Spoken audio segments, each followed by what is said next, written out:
hard to breathe, but that's alright. Hush.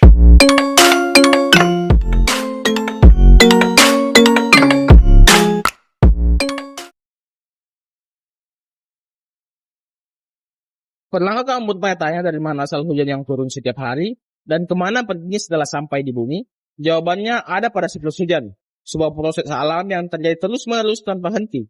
Halo semuanya, saya John Abdullah Ba'a dari kelas 10 Majapahit. Kali ini saya akan bahas 3 jenis siklus hujan berdasarkan panjang perjalanannya, dimulai dari siklus hujan pendek, siklus sedang, dan siklus panjang. Mari kita bahas satu persatu. Yang pertama adalah siklus hujan pendek. Siklus ini berlangsung paling cepat, hanya dalam hitungan jam hingga 1 hari. Prosesnya dimulai ketika matahari memanaskan permukaan laut atau danau. Panas ini menyebabkan air menguap ke atas. Proses ini disebut evaporasi. Uap air naik ke atmosfer. Semakin tinggi, semakin dingin udara di sekitarnya. Uap air pun mengembun, membentuk titik-titik air kecil yang berkumpul menjadi awan. Inilah yang disebut kondensasi. Ketika butiran air dalam awan semakin banyak dan berat, awan tidak sanggup lagi menahannya. Air pun jatuh kembali ke bumi sebagai hujan. Proses ini disebut presipitasi.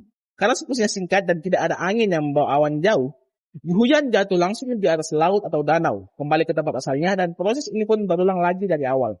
Yang kedua adalah siklus hujan sedang. Pertama, perjalanannya lebih jauh dan memakan waktu beberapa hari hingga minggu. Selain evaporasi dari laut, tumbuhan di daratan juga melepaskan uap air melalui daunnya. Proses ini disebut transpirasi.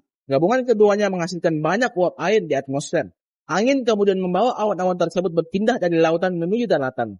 Ketika awan bertemu pegunungan, ia terdorong naik semakin tinggi dan semakin dingin. Dan akhirnya turunlah hujan lebat di lereng gunung. Air hujan yang jatuh di daratan mengalir melalui sungai-sungai, melewati lembah dan dataran rendah, hingga akhirnya bermuara dan kembali ke laut. Satu siklus selesai dan siap berulang kembali. Yang ketiga adalah siklus hujan panjang, yang paling kompleks dan membutuhkan waktu bertahun-tahun bahkan berabad-abad. Di pegunungan bersalju, es dan salju tidak hanya mencair, sebagian langsung berubah menjadi uap air tanpa melalui fase cair. Melalui proses yang disebut sublimasi, uap air ini naik dan dibawa angin menempuh perjalanan sangat jauh melewati benua dan samudera, sebelum akhirnya turun sebagai hujan atau salju di tempat yang sangat jauh dari sumbernya.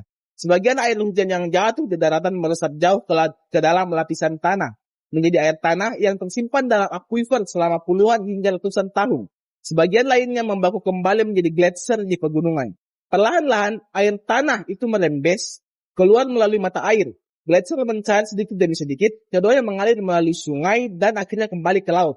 Air yang kamu minum dari mata air hari ini bisa jadi adalah air hujan yang jatuh ratusan tahun yang lalu.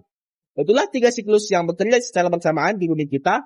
Ada pendek, sedang, dan panjang. Semuanya bermula dari penguapan air, membentuk awan, turun sebagai hujan, dan kembali lagi ke laut. Siklus ini tidak pernah berhenti menjaga ketersediaan air di bumi agar kehidupan terus berlangsung. Sekian dari saya. Saya Sifwan Fatih Abdullah Ba'a, pamit undur diri. Terima kasih.